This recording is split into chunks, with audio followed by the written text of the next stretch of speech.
Well, hey, it's Ryan J. Pelton. So good to see you again. It is January 2026, and I hope you had a wonderful Christmas. Hope you had a great New Year. Hope your year was everything that you hoped it would be. And also, I acknowledge sometimes it's not all that it should be. It doesn't go as planned. Things don't work out. When we think about the year, we look back and we wonder, did we do enough? Where do we fail? Where do we need tweaking? Where do we need change? Where do we need growth? All those things. And I kind of like the new year. And I don't know about you, but I like the new year because it's kind of a built-in reset. And sometimes we need bigger resets than other years. Sometimes we need, if you think of an engine, we need an entire overhaul of the engine. But a lot of years, it's just a tweak here, a tweak there, maybe a oil change, maybe a new filter, a few spark plugs. But I hope that you're taking some time to consider your year because I know for me, I'm a father, I'm a husband, I have a lot of responsibilities in my work and community. And when we don't pause to think about the year, the year kind of sneaks up on us and life kind of sneaks up on us. We wonder where the time goes. I know that can be cliche, but it's true. And I think goal setting is really important. And I think considering where you've been and where you want to go is important. Now, you don't have to have lofty goals. Maybe you do. I enjoy watching people online that want to lose weight. I'm intrigued by that, but also sharing their journey, sharing their progress. I mean, there are people that, were just tired of being unhealthy and said, hey, this year is the year I'm going to lose 80 pounds or what have you. Maybe big goals like that. It may be, hey, we want to pay off our house. We want to pay off all the debts we have. We want to start a new job, a new business, a new ministry, write that book, have that creative project in mind, whatever it may be. So it's good to pause, however that works for you. That's why I don't want to say this is how you have to do it. But I think there's just to take a moment, even if it's just in your own head, just sitting in the quiet, and maybe it involves prayer, maybe it involves journaling, writing down, just thinking about the year, because I know when I look back on the years, it's amazing all the things I forget about, all the things that were done, all the things that happened, all the things you accomplished. And sometimes you realize, wow, we actually accomplished more than we thought. And so I've been thinking about that a lot, just the new year and goals and aspirations and dreams. And one of the things that keeps coming up for me is this YouTube channel and wanting to be more consistent. I probably say that every time I make a video. It takes a little time and a little effort, but I've been encouraged by some different writers and different creators and different people, especially those that are a little in the older age bracket, maybe like myself, mid 40s, 50s, 60s, that are making really beautiful videos, honest videos about their lives, about what they're making, what they're doing, what they're learning, their experiences. And it's just people talking. It's nothing fancy. There's not a lot of graphics. There's not a lot of, hype. And I think there's like a move toward that. And maybe that's a demographic thing. Maybe that's a generational thing. But there's something encouraging and soothing about listening to people that have gone through some stuff or had some trials or some challenges or teaching on something, but just being authentic, being just who they are, setting up the camera and doing the thing. And so I've been thinking about that as what do I want this channel to be? And that's been a little bit of my challenge is what is it? I've done a lot of things, had a lot of different experiences. I like to say I'm a pastor by day and a writer by night. I've written over 23 books, fiction and nonfiction, actually more fiction than nonfiction. And one of the things that I've been thinking about this year is being able to share some of those experiences, some of my journey in writing books, publishing books, being an indie author, some of my experiences of writing not only fiction, but also nonfiction and the challenges that come with that. Because I know in our day, it's all about branding and you got to, be very clear on who you are and what you do and your brand and all that. And I know there's a place for that. And I know some people are really good at just kind of living in one lane and just doing that one thing really well. But I found in my life, and maybe it's my ADD, I don't know, but I like to try different things. I've had a lot of different experiences. I like to experiment. I don't really think about being just one thing. And I don't think that's even intentional. I don't think that's conscious for me. I think it's just how I've always been. I've always been a curious guy. I've always asked a lot of questions. I've always been creative, even as a young guy, just writing and creating and wondering how things work, trying new things. And so when I think about who I am and what I do, I just don't think of those nice, neat categories. Because I think what happens is if you listen to all the online gurus and you listen to all the marketers, that they're going to say, you got to be really clear on, your brand and your niche and what you do. But here's what I found with that. Here's the problem with that. And so when I look back on my life, I think, the problem with that is I get really bored with that one particular thing. So let me give you an example. So when in about almost into I think 2017, I started a podcast way back in the day before it was cool.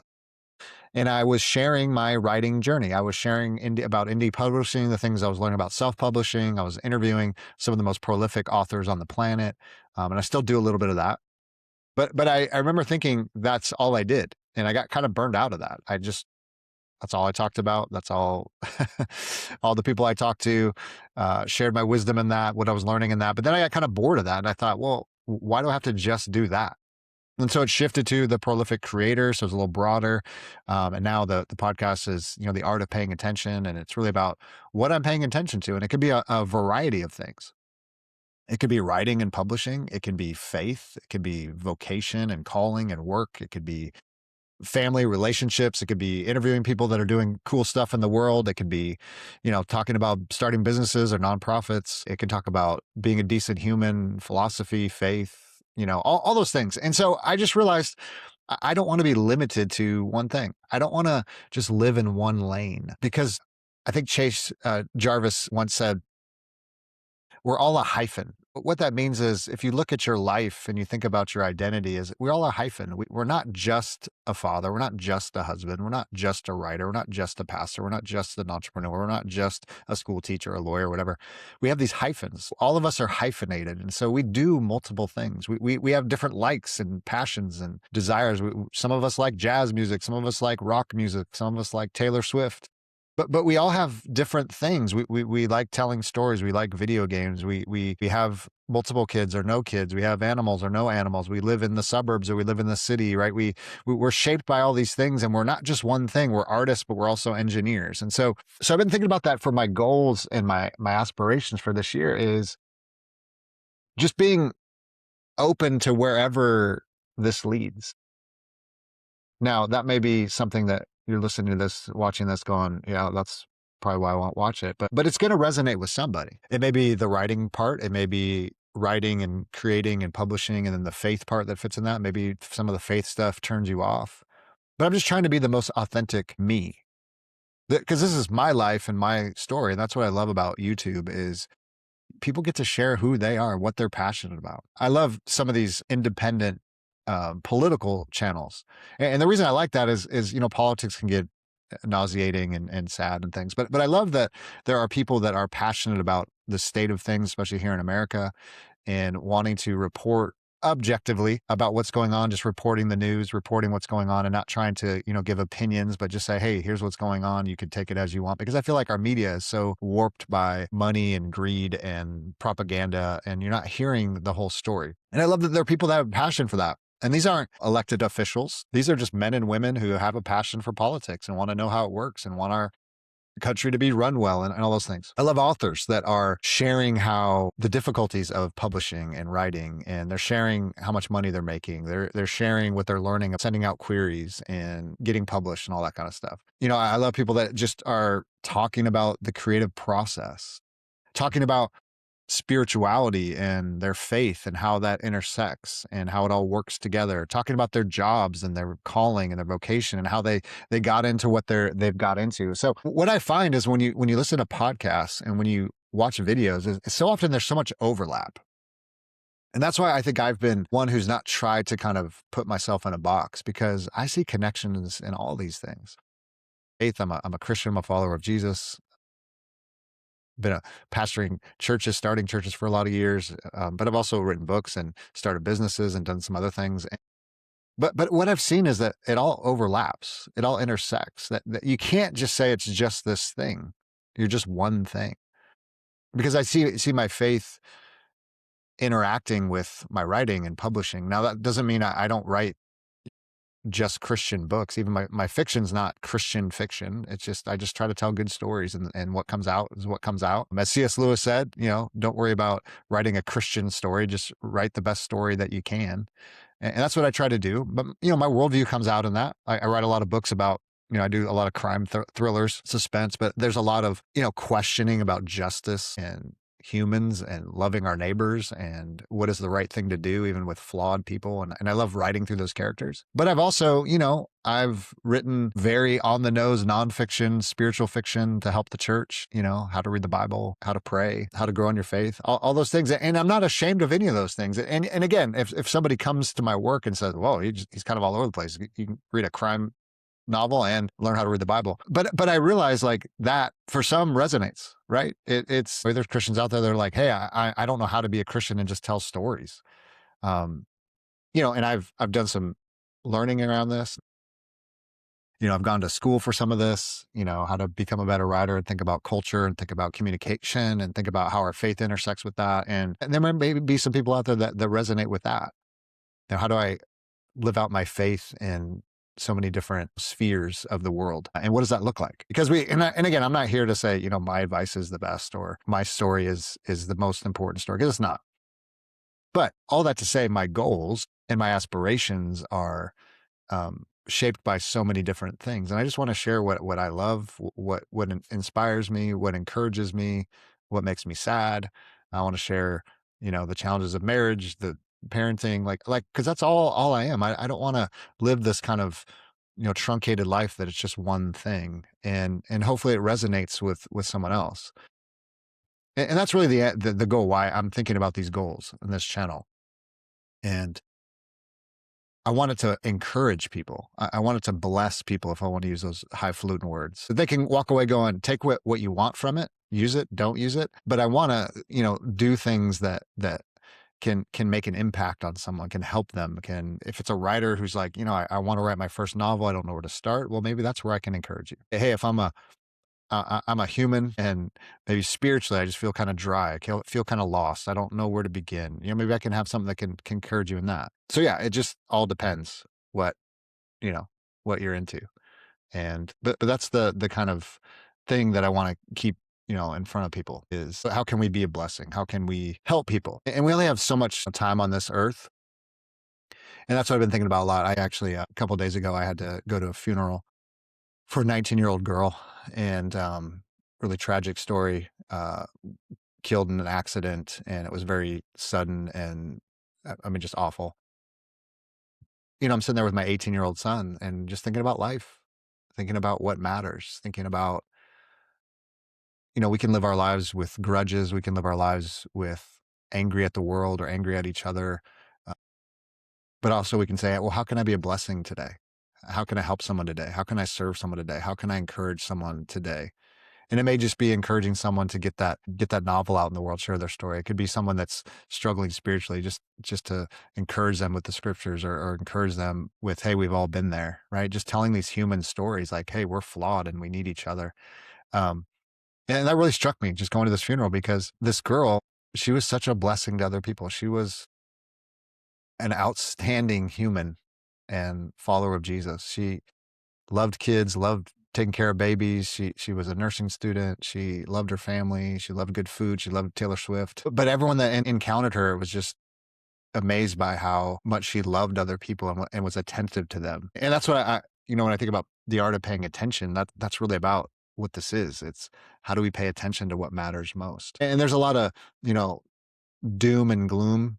And that's easy to fall into that trap. If you're living in America in 2026, yeah, there's a lot of things going on in our world, and shootings of protesters, and, wars and rumors of wars, and the economy stinks, and, the president, I don't know what he's doing. There's all kinds of stuff going on.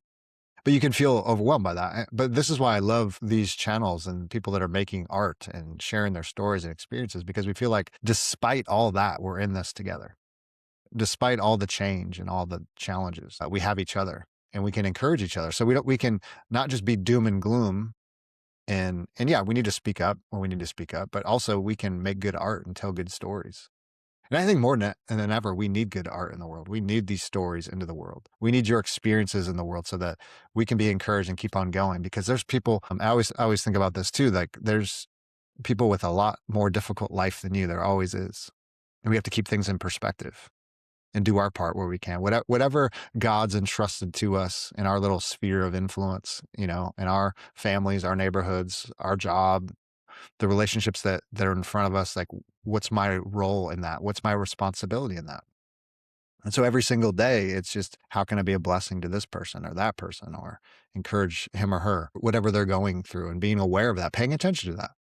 So for 2026, one of my goals is to just share my stories, share my experiences. Maybe it'll resonate, maybe it won't. I know one of those things is getting back to kind of the creative writing, publishing. I think some of that has been driven by watching online just a lot of people that are just kind of down, like feeling like, oh, everybody's writing books, everybody's publishing, and I can't get my thing out there, and I can't make any money, and I can't, this and that. And I just want to say, like, I've been doing this for like 15 years, and it's always hard and it's always saturated. But here's the thing, most people give up too soon. Most people write that book or get their blog going or get their newsletter going. They do it for a year and then they fade away. They start the podcast, they start the YouTube channel, then it's gone. That's just a common tale. And it also just says like there's always room because people just stop. They stop going.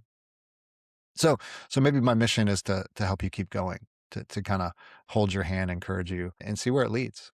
And yeah, maybe some of my experiences, some of my stories, some of my perspective will help you. Maybe it won't. Maybe you'll say, "Hey, that's nice. I'm going to do something else," and that's okay because we're all adults here, and I'm not for everyone, and that's fine. And I don't need to be. So, welcome to 2026. If you like this channel, hey, subscribe, tap the notification bell just so you can be reminded when I have new videos up. I'm gonna try to be more consistent. I know I say that all the time, but I'm kind of committing myself to that, and it's gonna be fun. I'm looking forward to getting into more creation and hopefully blessing you with whatever I got. And if you have things that you want me to talk about, or some of my work, or if it's writing, publishing, creativity, faith, spirituality, any of that, you can write that in the comments, and I'll try to address some of those things because I get questions all the time. I get emails all the time. How do you do this? What was that to do that? If you want to come on the podcast, The Art of Paying Attention, we can get you on there too. If you have an interesting story you want to share, I love interviewing creative people, writers, entrepreneurs, faith people doing cool stuff in the world and paying attention to cool stuff. So I'd love to do that too. So hope you have a great 2026. Hope it's off to a smashing start, and I'll talk to you soon. Grace and peace.